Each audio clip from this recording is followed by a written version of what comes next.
Hi hello నమస్తే welcome to our channel. అసలే ఆంధ్రప్రదేశ్లో కూటమి ప్రభుత్వం వచ్చి సుమారుగా 10 నెలలు పూర్తవుతుంది. కానీ అసలు ఏం జరుగుతుంది? రీసెంట్‌గా నాగబాబు గారు వెళ్ళినప్పుడేమో కొద్దిమంది ఏమో జై వర్మ అంటూ పిఠాపురంలోనేమో కొన్ని విమర్శలు అయితే వినిపించినాయి. వాళ్ళ మీద నిజంగా మళ్ళీ కేసులు పెట్టింది కేవలం నాగబాబు గారు అని కూడా మాట్లాడుతున్నారు. ఇది అసలు ఎంతవరకు కరెక్ట్ అన్నది మరి మన పక్కన దానికోసం పూర్తి క్లారిటీ ఇవ్వడానికి మా తెలుగు మహిళ మేడం గారు మన పక్కన అయితే ఉన్నారు. ఒకసారి మేడం గారిని అడిగి అసలే ఆంధ్రప్రదేశ్‌లో అసలు ఎలా ఉంది ఇప్పుడు ప్రస్తుతానికి కూటమి పరిపాలన అన్నది కూడా మనం పూర్తిగా అయితే తెలుసుకుందాం. మేడం నమస్తే అండి. నమస్తే అండి. మేడం ఏంటండి అసలు ఏం జరుగుతుంది ఆంధ్రప్రదేశ్‌లో? ఆంధ్రప్రదేశ్‌లో గౌరవ ముఖ్యమంత్రి గారు చంద్రబాబు నాయుడు గారి నాయకత్వంలో రియల్ అడ్మినిస్ట్రేటర్ అనేది మన బాబు గారికి ఉండే ఒక బ్రాండ్. ఆ బ్రాండ్‌కి తగినట్టుగానే ఆయన పరిపాలన విషయంలో ఎక్కడా మనం వంక పెట్టడానికి వీలు లేని విధంగా మనకి ఫస్ట్‌లోనే మనకి పెరిగినటువంటి పెన్షన్స్ కానీ, ఆ తర్వాత అంతకుముందు 2 నెలలు కలిపి ఇవ్వటం కానీ, ఇది ఒక గొప్ప విషయం. ఎందుకంటే డెఫిసిట్‌లో మనకి బైఫర్కేషన్ అయిన తర్వాత ఎంత లాస్ వచ్చింది, లాస్ట్ గవర్నమెంట్లో ఇంకా ఎంత అనేది మనకి వచ్చిందనేది అందరికి జగమెరిగిన సత్యం. అలాంటి పరిస్థితుల్లో కూడా ఎంప్లాయీస్కి ఫస్ట్ తారీఖు వచ్చేటప్పటికి శాలరీస్ ఇవ్వటం కానీ, అలాగే పెన్షనర్స్కి ఇన్ టైంలో టైం టు టైం వాళ్ళకి పెన్షన్స్ ఇవ్వటం కానీ, ఇచ్చిన మాటను నిలబెట్టుకుంటూ ముందుకు సాగుతున్నటువంటి నేపథ్యంలో, అలాగే మరి డిఎస్సి టీచర్స్కి కూడా మరి డిఎస్సి ఎగ్జామ్స్లో కూడా మరి ఎంతోమందికి ఉపాధి కల్పించడానికి అడుగు వేస్తున్నటువంటి ఒక మంచి ప్రభుత్వం మన అక్కడ చంద్రబాబు గారి నాయకత్వంలో అమరావతిలో జరుగుతున్నటువంటి పరిస్థితి. అలాగే నెక్స్ట్ ఇప్పుడు మీరు ఇంకొకటి అడిగారు పిఠాపురంలో. అవునండి, మెయిన్ అసలు పిఠాపురంలో అసలు ఏం జరుగుతుందండి? ఏం జరుగుతుందంటే, ఒకటి మన గౌరవ ముఖ్యమంత్రి గారి యొక్క ఆలోచనల్ని మనం గౌరవించాలి. ప్రతి ఒక్కరూ తెలుగుదేశం పార్టీ యొక్క కార్యకర్తలు అందరం కూడా ఓర్పుతోటి సంయమనంతో ముందుకెళ్లాల్సినటువంటి పరిస్థితి.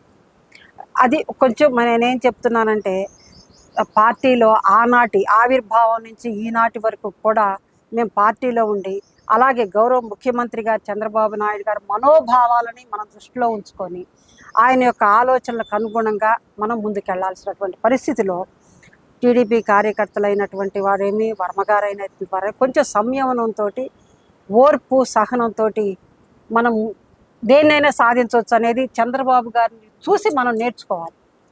అలా మనం మొన్న కూడా నాగబాబు గారు వెళ్ళినప్పుడు టీడీపీ వాళ్ళు జై టీడీపీ అంటాం, జై వర్మ అనేసి అంటాం అనేది కొంచెం ఇబ్బందికరమైనటువంటి పరిస్థితి. అది మనం వాళ్ళు జై జనసేన అన్నా కానీ జై కూటమి అనేది తెలుగుదేశం పార్టీలో చంద్రబాబు గారి నాయకత్వంలో వారి మనోభావాలకి అనుగుణంగా వారి యొక్క ఆలోచనలు గౌరవిస్తూ మనం ముందుకెళ్ళాలి. అది నేను చెప్పగలిగేది. ఓకే మేడం, మరో విషయం ఏంటి మేడం, మరో విషయం ఏంటి అసలు ఏం జరుగుతుందండి? అంటే మనం చూసుకుంటే ఎవరైతే ఇలా జై వర్మ అన్నారో, జై టీడీపీ అన్నారో వాళ్ళందరి మీద కూడా ఇప్పుడు మళ్ళీ కేసులు పెట్టారు. ఇది ఎంతవరకు కరెక్ట్ అనుకోవచ్చు? ఎంతవరకు కరెక్ట్ అనేది కొంచెం బాధాకరమైన విషయం. ఇది పవన్ కళ్యాణ్ గారికి తెలిసి జరుగుతుందనేది అనిపించటం లేదు. కాకపోతే వారు కూడా ఈ జరుగుతుంటే ఫ్లెక్సీల్లో బాబు గారి ఫోటో లేకపోవటం అనేది కార్యకర్తలని మనం సంయమనపరచాలి. కరెక్ట్గా వాడిని మోటివేట్ చేసుకుంటూ ముందుకు వెళ్ళకపోతే కొంచెం ఇబ్బందికరమైనటువంటి బాధాకరమైనటువంటి పరిస్థితి.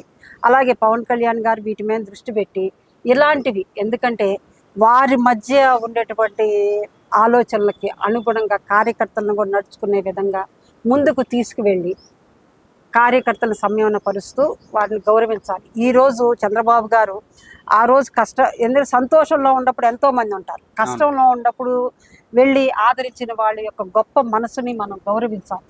అలాంటిది పవన్ కళ్యాణ్ మీద మాకు అమితమైనటువంటి గౌరవం, అభిమానం మాకున్నాయి. దాన్ని బట్టి మనం ఏం చెయ్యాలి అని అంటే, పవన్ కళ్యాణ్ గారు దీన్ని సెటరైట్ చేసుకుంటూ ముందుకు వెళ్లాల్సినటువంటి బాధ్యత ఆయన మీద.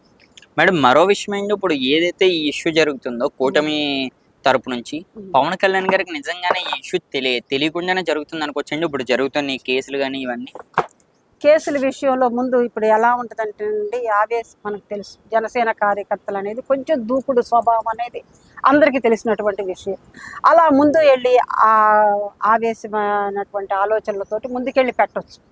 ఆ తర్వాత పవన్ కళ్యాణ్ గారి దృష్టికి వెళ్ళొచ్చు. అని అనిపిస్తుంది. అంటే ఇప్పుడు మొత్తం అంతా కూడా ఇప్పుడు ఆంధ్రప్రదేశ్ లో అధికారంలో ఉన్నది కూటమి ప్రభుత్వమే కదండి. అందులో మనకి ముఖ్యంగా చూసుకుంటే 100కు పైగా సీట్లు ఉన్నది తెలుగుదేశం పార్టీకి. అవును. మరి దీనికోసం అంటే జనసేన వాళ్ళు ఇప్పుడు పిఠాపురంలో ఎక్కడైతే గెలిచారో ఓన్లీ అక్కడే ఇలాగ పెట్టుకుంటూ పోతే మరి మిగతా ఉన్న జన సైనికుల పరిస్థితి ఏంటి అనుకోవచ్చు. మిగతా ఉన్న జన సైనికులకు ఒకటి ఉన్న విషయం చెప్పుకోవాలంటేనండి, పవన్ కళ్యాణ్ గారు ఆ రోజు చంద్రబాబు గారి విషయంలో తీసుకున్నటువంటి ఆ బృహత్ ఒక ఆలోచన, కష్టంలో అలో జైల్లో ఉన్నప్పుడు వెళ్ళినప్పుడు కానీ ఆయన సంఘీభావం తెలియజేసేటటువంటి కృతజ్ఞత అనేది తెలుగుదేశం పార్టీ కార్యకర్తల్లో ఉంది. అందుకని ఒక మా పిఠాపురం అనే కాదండి, తరచి చూస్తే ప్రతి గ్రామంలో కూడా ఈ సిచ్యువేషన్ ఉంది. కానీ అక్కడ ఉండేటటువంటి కార్యకర్తలు చాలా సంయమనంతో ఓర్పుతోటి వహిస్తున్నటువంటి పరిస్థితి. ఎందుకంటే ఇవాళ మనం రాష్ట్రం ఉన్నటువంటి పరిస్థితుల్లో అభివృద్ధి సంక్షేమాన్ని దృష్టిలో పెట్టుకొని చంద్రబాబు గారు ముందుకెళ్తూ వారి బాటలో వారి ఆలోచనలకు అనుగుణంగా నడుస్తున్నటువంటి తెలుగుదేశం పార్టీ సీనియర్ కార్యకర్తల యొక్క సంయమనాన్ని పాటిస్తున్నారు. ఎందుకంటే అభివృద్ధి కావాలి, మన రాష్ట్రం ముందుకెళ్ళాలి.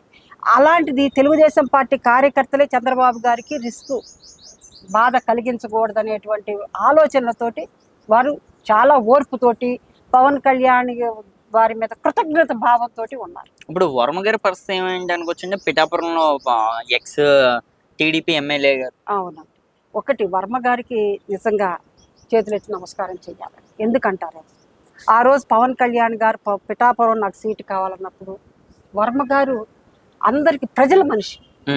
ఆ విషయంలో ఆ టైంలో ఎలాంటి సందేహం లేదు. అలాంటి వ్యక్తి సీటు పవన్ కళ్యాణ్ గారు అడుగుతున్నప్పుడు ఎక్కడ అడిగితే అక్కడ ఇవ్వాల్సినటువంటి బాధ్యత కూడా మన చంద్రబాబు గారి మీద ఉంది. కాబట్టి వర్మ గారికి పిఠాపురం వర్మ గారిని ఆగమని చెప్పి పవన్ కళ్యాణ్ గారికి పిఠాపురం ఇవ్వటం జరిగింది. అయితే మనం రాజకీయ సమీకరణాలని రాచరికపు ఆలోచనలు ఎలా ఉంటాయి అంటేనండి, పవన్ కళ్యాణ్ కాదు, వర్మ గారు కాదు, ఇంకొకరు కాదు, అక్కడ ఒక నాయకత్వం ఉన్నప్పుడు ఇంకొక నాయకత్వాన్ని కొంచెం వాళ్ళని సంయమనపరుచుకోవాలంటే ఇబ్బందికరమైనటువంటి పరిస్థితులు నాయకత్వంలో ఉంటాయి. ఆ రాజకీయానికి ఉన్నటువంటి లక్షణమే అది. కానీ కొంచెం సంయమనపరుస్తూ వర్మ గారికి కూడా ఏదన్నా కానీ ఒక ప్రాధాన్యత ఇచ్చినట్టయితే కొంచెం బాగుండేది అనిపించింది. అంటే చూస్తుంటే మనం ఇప్పుడు రీసెంట్ గా నాగబాబు గారికి ఇచ్చిన ఎమ్మెల్సీ ఏదైతే ఉన్నదో ఆ పదవి వర్మ గారికి చెందాలని కూడా చాలా మంది మాట్లాడారు. అది నిజమేనా అనుకోవచ్చండి? అంటే అప్పుడు ఉన్నటువంటి పరిస్థితుల్లో చంద్రబాబు గారు వర్మ గారికి ఇస్తామనేది ఒక మాట అన్నట్టుగా మనం మీడియా ద్వారా తెలిసినటువంటి విషయం. అయితే రాజకీయ సమీకరణాలు దృష్ట్యా ఇవ్వలేకపోవచ్చు. దాన్ని వర్మ గారు కొంచెం ఓర్పుతోటి, ఎందుకంటే చంద్రబాబు గారు ఈ పదవుల కన్నా చంద్రబాబు గారి మనసులో నా మాటను గౌరవించారు, మనకు గట్టి నాయకత్వం అనేది ఆయన మనసులో ఉండేటటువంటి భావన. కానీ ఖచ్చితంగా ఆయనకు సముచితమైనటువంటి స్థానం ఇస్తారు. కానీ రాజకీయ సమీకరణాల్లో వారు కొన్ని ప్రెజర్స్కి లోనయ్యి ఇవ్వలేకపోవచ్చు. కానీ మరి ఇప్పుడు ఎందుకని వర్మ గారి మీద ఇన్ని అవమానాలు పడుతున్నాయి? మనం రీసెంట్ గా చూసుకుంటే ఆవిర్భావ సభ, జనసేన ఆవిర్భావ సభలో నాగబాబు గారు అన్న మాటలు, ఇప్పుడు మనం చూసుకుంటే ఇప్పుడు పిఠాపురంలో టీడీపీ నాయకుల మీద జరిగిన ఇవి ఏవైతే అరెస్టులు ఉన్నాయో అవి ఒకటి, మళ్ళీనేమో నాగబాబు గారు వెళ్ళినప్పుడు ఏదైతే స్టీల్ ఉన్నదో ఆ స్టోన్ మీద చంద్రబాబు గారి పేరు ఉండాలి, మెయిన్ గా మనకు ముఖ్యమంత్రి గారి పేరు ఉండాలి, అది కూడా లేకపోవడం మీద అసలు పిఠాపురంలో అసలు ఏం జరుగుతుంది అనుకోవచ్చు? అదే కొంచెం బాధాకరమైనటువంటి విషయం అండి. కానీ ఒకటి మాత్రం నమ్మకం, పవన్ కళ్యాణ్ గారు వీటన్నిటిని సెటరేట్ చేస్తారనే ఒక నమ్మకం ఉంది. వారికి చంద్రబాబు గారి మధ్య ఉండేటటువంటి అవినాభావ సంబంధాలు కానీ, పార్టీ పట్ల మన రాష్ట్రం పట్ల వారికి ఉండేటటువంటి ఆలోచనలు కానీ ఖచ్చితంగా ఈ సమస్యను పరిష్కరిస్తారనేటువంటి భావన ఉంది. కాబట్టి దయచేసి పవన్ కళ్యాణ్ గారు దీన్ని పెద్ద చేయకుండా ఈ యొక్క సమస్యని పరిష్కరిస్తారు, సానుకూలంగా సంయమనంగా పరిష్కరించాలని వారిని మాత్రం మేడం ఇదే మరో విషయం అండి. ఆ నియోజకవర్గం కన్నా మాధవి గారు అనే జనసేన ఎమ్మెల్యే గారు ఇప్పుడు ఆమెది కూడా బాగా సోషల్ మీడియాలో బాగా వైరల్ అవుతుంది. టీడీపీ నాయకులను పట్టించుకుంటలేదు, టీడీపీ ఎమ్మెల్యేని ఇంటి వరకు కూడా రానిస్తలేదు. ఒకవేళ టీడీపీ నాయకులు ఎవరైనా వచ్చి ఒక పని చేయమన్నా సరే నేను చేయనని కూడా ఈమె చాలా అంటే ఒక రకంగా ప్రవర్తిస్తుందని కూడా మాట్లాడుతున్నారు. దీనికోసం ఏమండి? అదే ఇందాక నేను చెప్పాను కదా మీకు, రాజకీయాల్లో అక్కడ ఉన్న నాయకత్వంలో బేస్ కొంచెం పెంచండి. బేస్ అక్కడ ఉన్న నాయకత్వంలో ఒకటేనండి, నేను అనే భావన తీసేసి ఉమ్, మనందరం అనేటువంటి ఆలోచనలో ఎప్పుడైతే నాయకుడి యొక్క మైండ్లో ఆలోచన వస్తుందో అప్పుడు అందరూ మన వాళ్ళే అనేటువంటి భావన పెరిగి ఈ సమస్యలు లేకుండా ఉంటాయి. ఆ నేను అనే భావనలో నుంచి వాళ్ళని కనుక మనందరం అనేటువంటి ఆలోచనలోకి తీసుకొస్తే అందరికీ సంతోషం. ముఖ్యంగా కూటమికి, ప్రభుత్వానికి ఇలాంటివి దుష్ప్రచారం లేకుండా, అలాగే ఎప్పుడు ఎక్కడ అవకాశాలు ఉన్నాయా అని ఎదురు చూసేటటువంటి ప్రతిపక్షం, నీచ నికృష్టమైనటువంటి ఆలోచనతో కూడినటువంటి ఆ యొక్క ప్రతిపక్షానికి చెప్పు దెబ్బ కొట్టినట్టుగా ఉంటది అనేటువంటి భావన ఉంది. కాబట్టి ఈ నేను అనే భావనలోంచి మనందరం అనేటువంటి ఆలోచనలో కనుక నాయకత్వం ఆలోచింప చేసి ఈ విభేదాలని తీసివేసి అందరూ ఒకటిగా కలిసి ఉండాలని మాత్రం మేము కోరుకుంటున్నామండి. తెలుగు మహిళగా, అలాగే మేము లాస్ట్ గుంటూరు రూరల్ మండలం ఫస్ట్ టైం ఎంపీపీగా రావటం, దాంట్లో నుంచి మరి ఆయన యొక్క సారథ్యంలో పనిచేసి మరి జాతీయ స్థాయిలో కూడా అవార్డు తీసుకోవటం జరిగింది వారి యొక్క ఆశీస్సులతో. అవునండి, దీనదయాళ్ సేవా పురస్కార అవార్డును తీసుకోవటం జరిగింది. అలాగే చంద్రబాబు గారు కూడా, లోకేష్ బాబు గారు కూడా, ఇద్దరు కూడా మరి ఇలా ఆ 4 సంవత్సరాల అవార్డులు వచ్చిన వాళ్ళందరినీ కూడా సన్మానం చేయటం జరిగింది.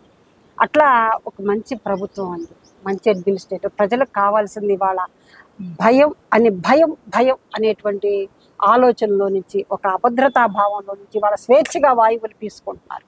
అందుకని నేను మరి ముఖ్యంగా చెప్పగలిగేది ఏంటంటే, ఎదుటివారి కన్నా ఫస్ట్ మనం ఈ తెలుగుదేశం పార్టీ కార్యకర్తలు ఇంకా ఓర్పుతోటి, సంయమనంతో చంద్రబాబు గారికి తోడుగా ఉండాలని మాత్రం కోరుకుంటున్నాను.